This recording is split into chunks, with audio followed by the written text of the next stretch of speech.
Hi, my name is Belladonna Laveau, and I am the Archpriestess of the Aquarian Tabernacle Church. I have been asked to speak to you today about Imbolc and traditional Imbolc practices throughout Wicca and paganism. Everybody does things a little bit different, but I am an astrological witch. I have been practicing witchcraft since the late 80s. And I found that a lot of questions came up when I tried to worship the Sabbats. And when I first started, I was like, I don't understand these holidays.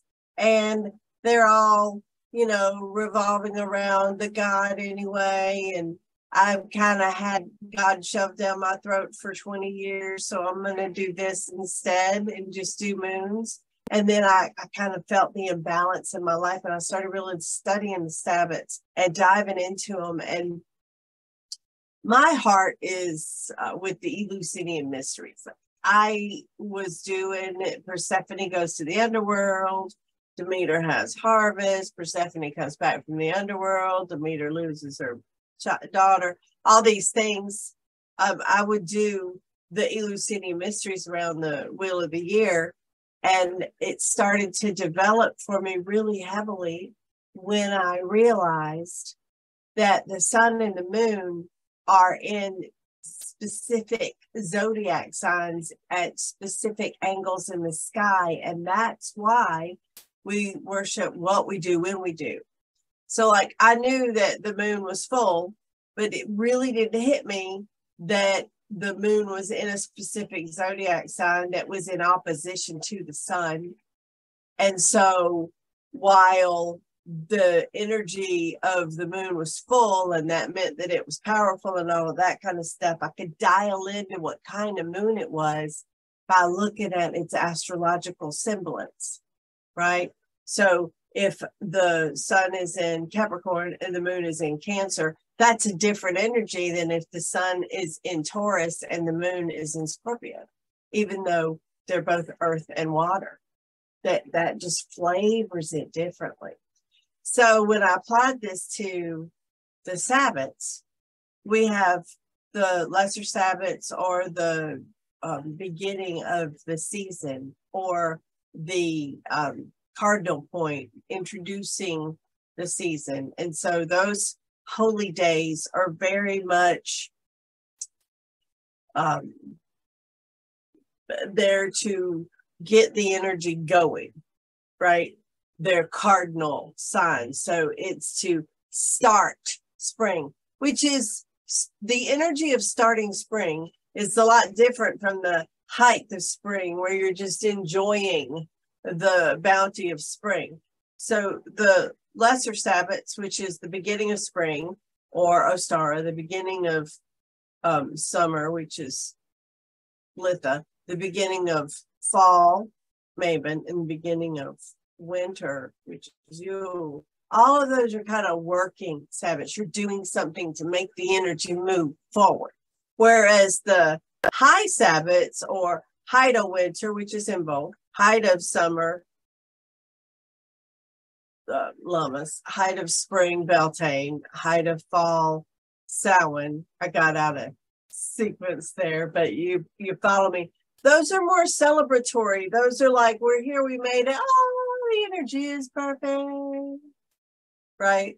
So I'm here to talk to you about Imbolc and how we celebrate the depth of dark, the winter, where we're just have the light starting back, right? The winter is Imbolc, February 2nd, height of winter. That means that the sun is at 15 degrees Aquarius, right smack in the middle of the air sign Aquarius, which is why I worship with air in the north, because the winter season is an air season. So I put air in the north. And then when you're right in the middle of Aquarius, there's some flavors that Aquarius gives to the energy. And that is what I build my ritual around. there's a lot of promises that get made at this time of year, a lot of vows, a lot of oaths, a lot of declarations of, I'm going to do different this time than I did last time. And there's a lot of reasons for that. One of them is that at this time of year, Aquarius has the ability to see far into the future. Aquarius has the far-reaching knowledge. Capricorn has the far-reaching discernment. Capricorn can look back on all of these things that it did and say, man, I really messed up right there.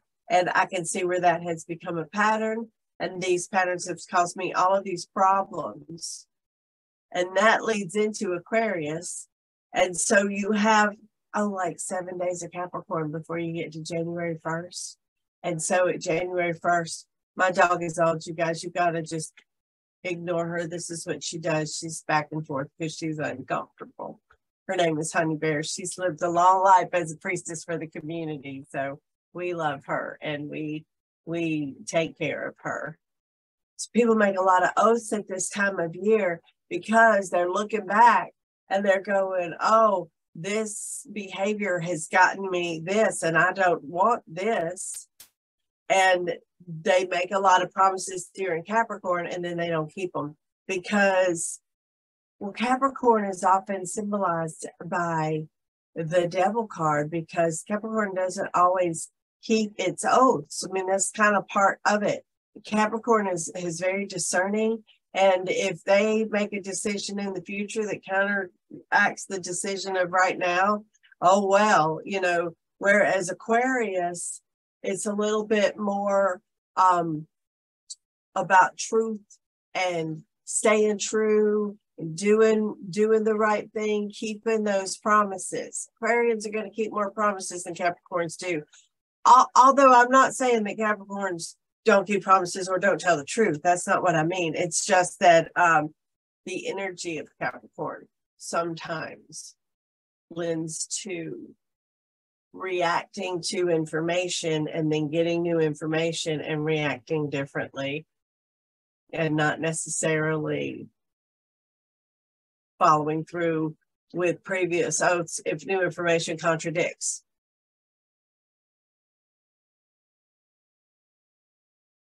On the other side of that, and this is an aside, on the other side of that, Capricorns can be steadfastly loyal to an oath that is true and makes sense. However, most of your New Year's resolutions are about breaking a pattern. And while Capricorn's really good at seeing the pattern, they're not really good at breaking the pattern because they have a lot of addictions. Moving on. Aquarius, you're able to see how to solve the problem.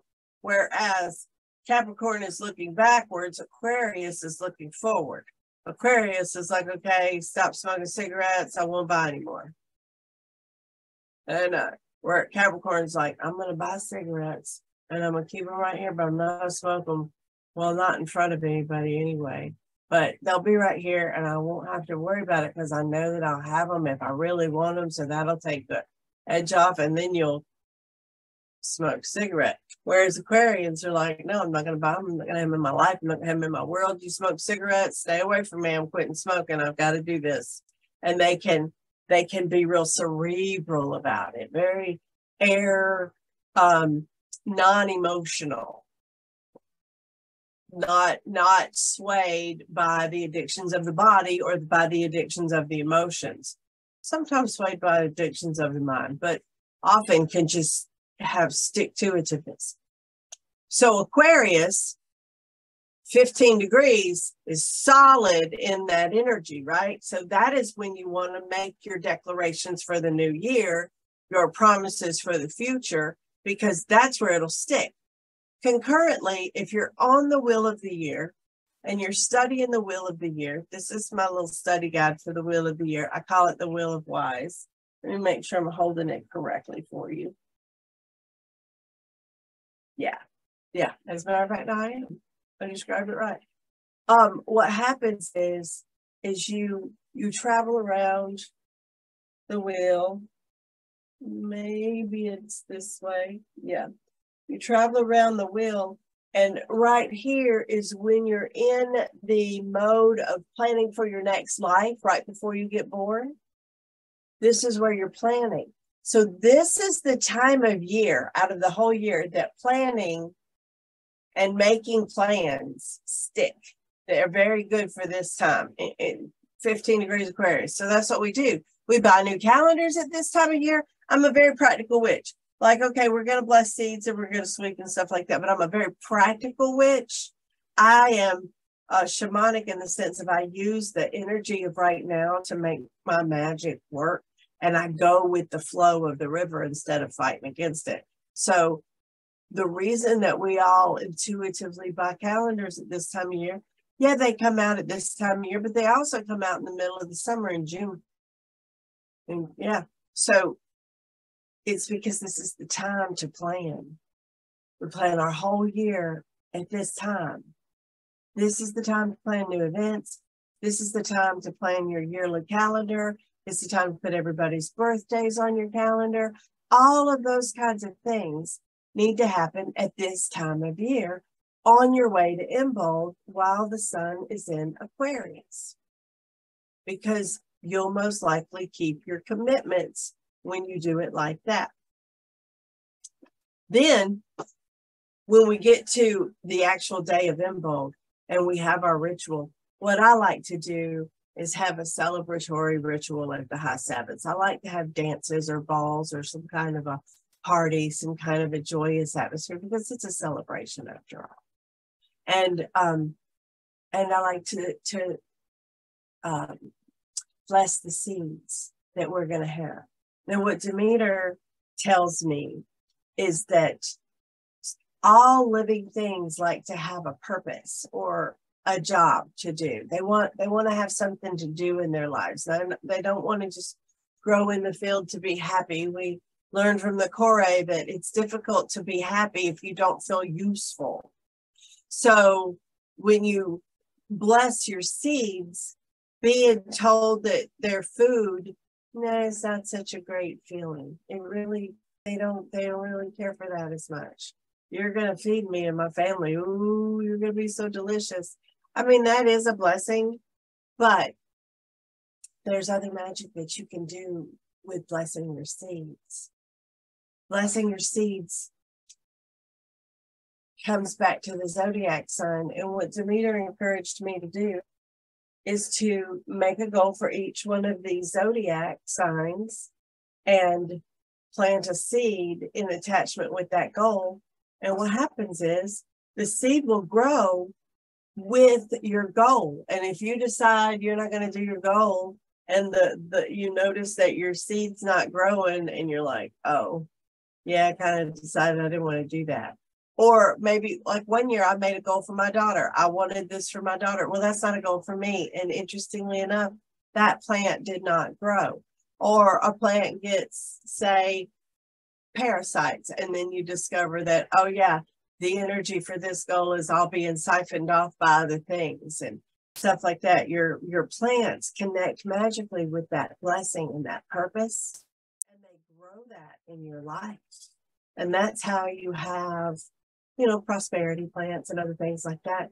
And so if you pick magical plants that have the same magical powers as the goal that you're planting, as the goal that you're blessing your seed with, well, then that layers your intent, doesn't it? And then when you use herbs from that plant, you got layers of power. And when you collect seeds from that plant, you have layers of power. And this is how you create a magical garden. Year after year after year, if you plant, whether it's flowers or herbs or vegetables or trees or whatever it is, if you plant every year, if you plant in public places, or if you plant a grove of trees in the desert, which I saw some man did. He came and he planted a certain amount of trees every year in this one little place where there was just this little bit of water. And then now there's a whole forest there because he's done it every year and now he's old. Right? When you do this, you've got a garden that is growing magic in your life. And if you keep meticulous notes, like one year we planted primrose, and that primrose just became invasive to everything. And interestingly enough, the magic that we planted with the primrose was also invasive with everything. But that was good because that's what we wanted out of that goal. We had some mugwort that just went crazy. Same thing with the goal. You connect your goal with your plants like this, and then you nurture your plants. And what happens is you find at Mabon, when you get to Mabon, your goals are all completed. And that's not even a full year. That's just the West quarter. That's just a little bit over 7 months from now. So, and you got to think big. Like one time I was like, I want a metaphysical bookstore, because I really thought I did. And then I put it on my goals, and I discovered that I really didn't want to be tied down to a store every day, day in and day out, get up, go to the store, sit in the store all day, hope people are going to come in and buy something. And, you know, you can't go spend any of the money that you made because you got to sit in the store all the time. Things like this, right? Now, some people have metaphysical stores and love it. I think it's a great thing to do with your life. I'm not saying you shouldn't have a store. I'm just saying that these are the things that started running through my mind. And by the time we got to Mabon, I didn't want a metaphysical bookstore anymore because it didn't fit into my lifestyle at the time. That's a win. That's a success. So this is why I feel like the magic at this time of year is so important, because you are planting and directing and moving the energy for the whole year. That is why you want to start in Imbolc and be like, these are the things that I'm going to do for myself, for my possessions, for my family, for my brothers and sisters, for my children, for my partner, for my job, for my education, for my community, and for my wildest dreams, and for my inner health as well, my spiritual health as well. And you make all of these goals, and that keeps you balanced. And yeah, it's 12 goals because there's 12 zodiac signs and there's 12 plants, and that might seem overwhelming to people. But when I asked the goddess about that, you know, she told me, ask them how many varieties of plants they want to eat over the year. So she's like, 12 plants is hardly anything. There's so many plants on the planet. And I think if you spread them out into different windowsills and stuff like that, it really brings a lot of joy to your home or your yard or wherever you seem to plant them. So that is how I do it. Now, the copy of all of this stuff is available at Belladonna Laveau APS. You can go and get the goal sheet. Let me show you what it looks like. I just happen to have it pulled up so that you can see it. The goal sheet, you can go to Facebook, Belladonna Laveau APS. It's a public page. You don't even have to have a Facebook account to get there, and print this out. And then it has on the page with this printed out, I published it January the 1st. So you might have to scroll down a little bit or around there. And then what I do, you guys, is I just take, I started at Aries, which is this little symbol right here. If you can see my cursor, it's the number 1. And I write in my goal as, you know, just writing it on a piece of paper, right? And then I turn the page a little bit and I write on the next one, and I turn the page and I turn the page, and I make that turning of the page and writing the goal part of the spinning of the energy and getting the magic out of it. And I pick out a goal with each one of these, a plant. I pick out a plant with each one of these that has the same magical properties, right? And then I label them real good and I record it really well, because you will forget You would think I'm never going to forget, and 3, 4, 6 months later, you're like, I don't remember what that was. Definitely years later, you won't remember because so many other things will happen between here and there. So take meticulous notes. Utilize your book of shadows that you spent money on and then never open if that's how you are. Or take your notes on your internet or wherever you want it to be, but don't just do this frivolously and not write it down. I still find, no, I think I'm looking down here because I had one stuck down here for a few minutes. I don't see it right this second, but it's a big sheet of paper and I drew it out and I have all my goals written on it. And you know, you find them years later and you're like, oh yeah. And you get them out at Maven and you go over it. You're like, oh wow, yeah, all of this stuff has happened, or in some kind of way it manifests. And that is powerful magic. When you do that, it's so good for you because, well, it validates you. It validates that your magic is real. When you look at your plants and you see, you know how your goals are doing. It validates you that your magic is real all year long. You know that you're being listened to, that the gods are working with you, that things are happening in your life, the fairies or whatever it is that you believe in are there and they're making a difference in your world. And so it's a reminder that validates and strengthens your confidence and strengthens your magic and fuels you all year long. And then when you have these plants, and the other thing, have you ever seen the elderly ladies with just these amazing gardens in their yard? I wonder if all of those flowers and plants that they've got in their yard, if each one of them have a different goal and a different purpose.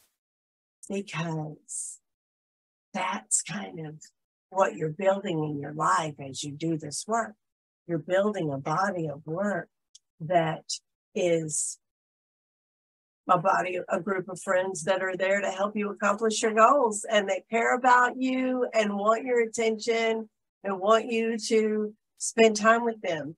So write out your goals, pick out your seed, and then somehow label your seeds. I like to make a little folded up packet of paper and write on the paper what the seed is. Because, you know, you can fold your paper up in a certain way and it'll keep everything inside. That's just what it does. So then you write on the paper, this is what you're doing, and you put it on your altar and you let it sit. You bless it, right? This is what you're going to do, seed. You put it on your altar and you let it sit. And if February is the time for you to sow seeds, or if that particular seed wants to be sowed in February, then I would give it a couple of weeks on my altar. And then I would go ahead and put it in the ground. And when you get these seeds out, you look at them and you're like, okay, that's what this one is for. And as you put it in this dirt, you want to talk about that goal and what it's going to do for you and how accomplishing that goal is going to make a difference in your life. That will layer your magic. When you water them, think about the different things. Have a little sign. So every time you go to water those seeds, it says, this is your goal. And you think about it and you watch and compare these seeds to this seed. Are these growing like crazy and this one's all puny or whatever? Like, pay attention and look at the symbolism and what that means to your goals. And as you grow throughout the year, spend time with your plants. Talk to them about what you're accomplishing. And this helps you connect with the plant divas and the plant world. And this gives you more power in that realm and increases your green magic. There are other things that you could do for Imbolc, such as sweeping out your house, getting all the ick out, getting out with the old to make room for the new. There's this real school of thought that you should get rid of things that don't bring you joy. And Imbolc is a fantastic time to do it. And you go through your house and you're like, this doesn't bring me joy. You bring me plenty of joy, telephone. Don't listen.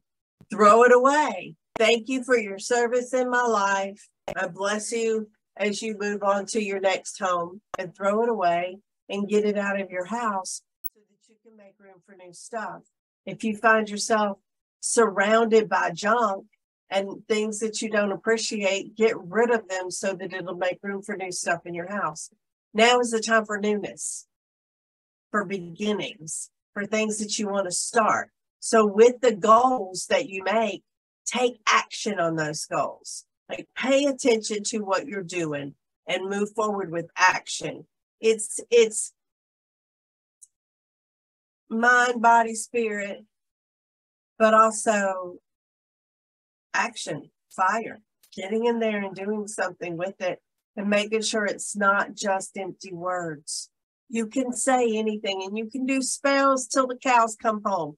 But if you don't apply a correct action in your life to make these things happen, it's not going to happen. And there's things that you struggle with. Don't necessarily beat yourself up over it. Like, I struggle with physical activity. I like to sit in front of my computer all day and not get up and go do things. And that has its consequences. So that's one of the things I struggle with, getting up and going and doing something. There's just always one more person that I can write back, one more person that I can talk to, one more thing that I can do. And that's something I struggle with. You struggle with things too. These are the things you want to put on your goal sheet and then make actions to counter your previous patterns and expect the magic to support you so that it'll be easy. You'll be able to do it this time. Believe in yourself and live your magic. Walk it every day. Have it be a part of who you are.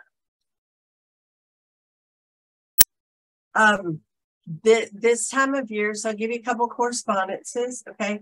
This is the time of year where we have, it's Aquarius.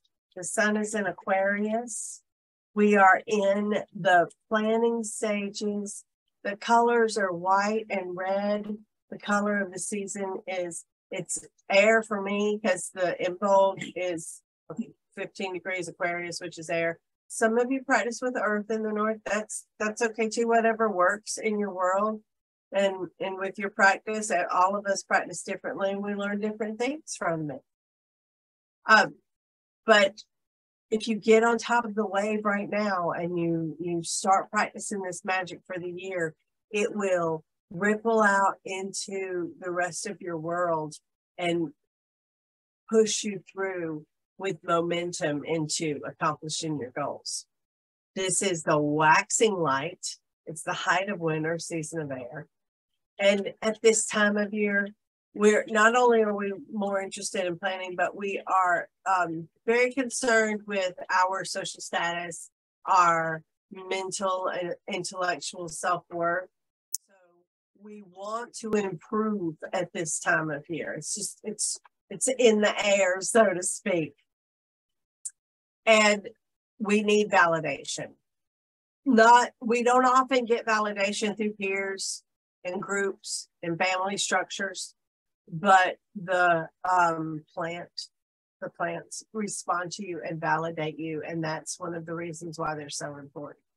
Can you find other ways to do this work? You can. You can use candles. You can use you can do less goals.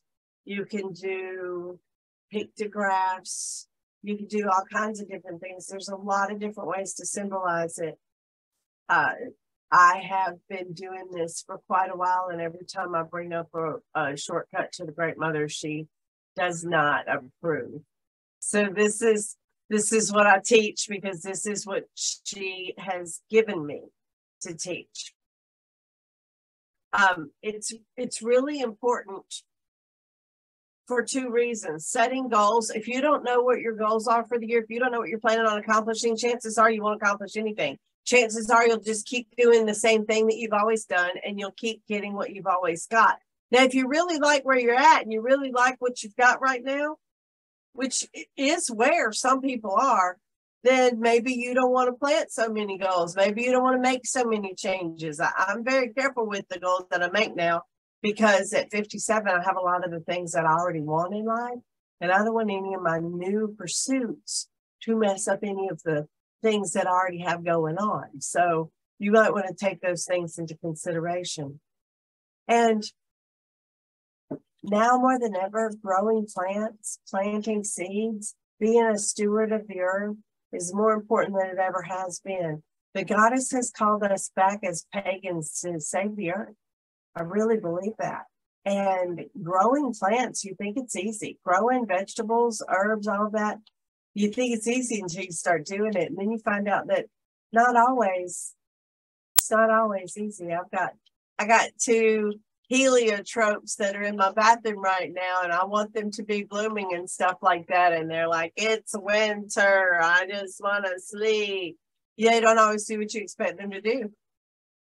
So learning how to grow plants and considering growing some food is probably smart, considering the world that we're in today. Food freedom is real freedom.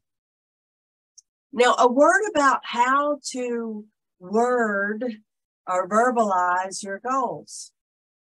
This always messes people up. You want to set your goal in the present positive. We have a tendency to set our goal as something that's going to happen in the future. By 2024, I will weigh, well, I intend to, sometime today, I'm gonna.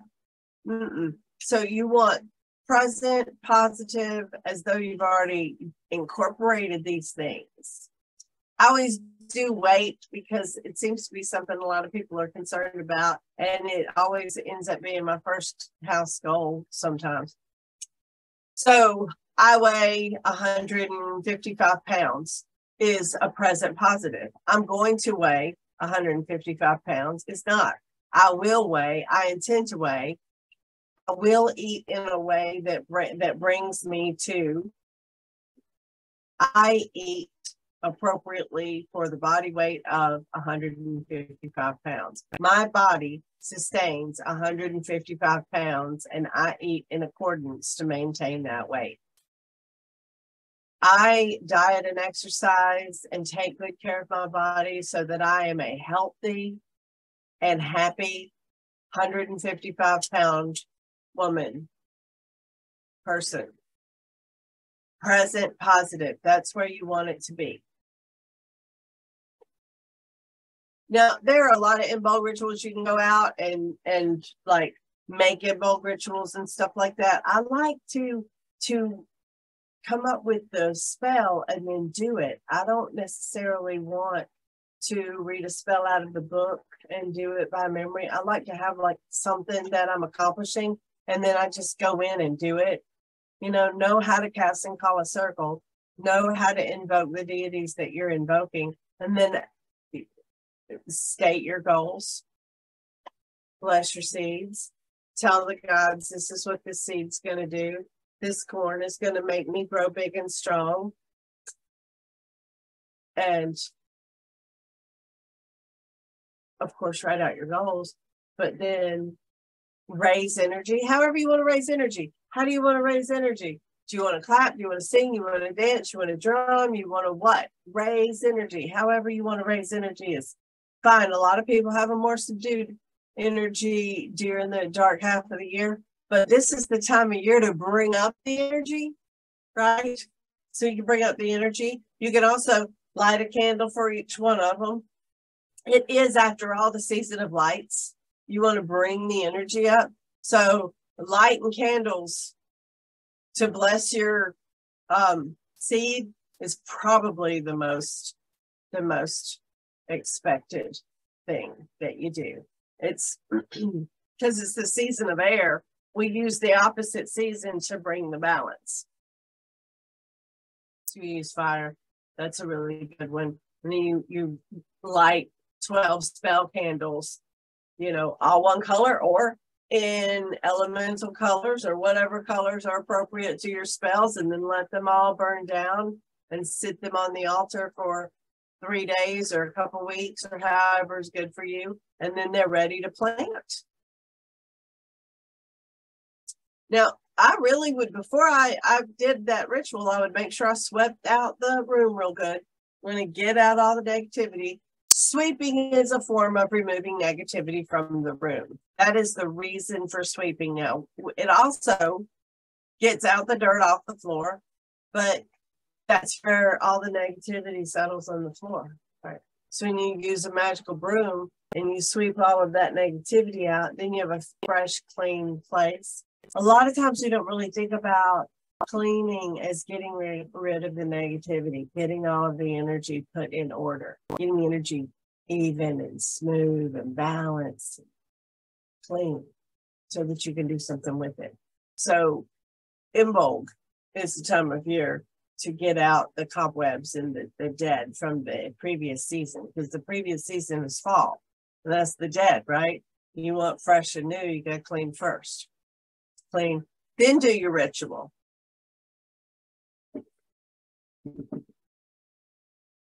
I'm looking and seeing if there's anything else that I can do for you to help you understand your the season of Imbolc. My notes. I think I got everything.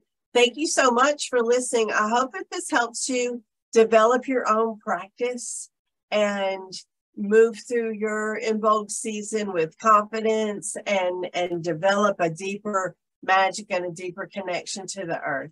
May you be blessed. Thanks for watching.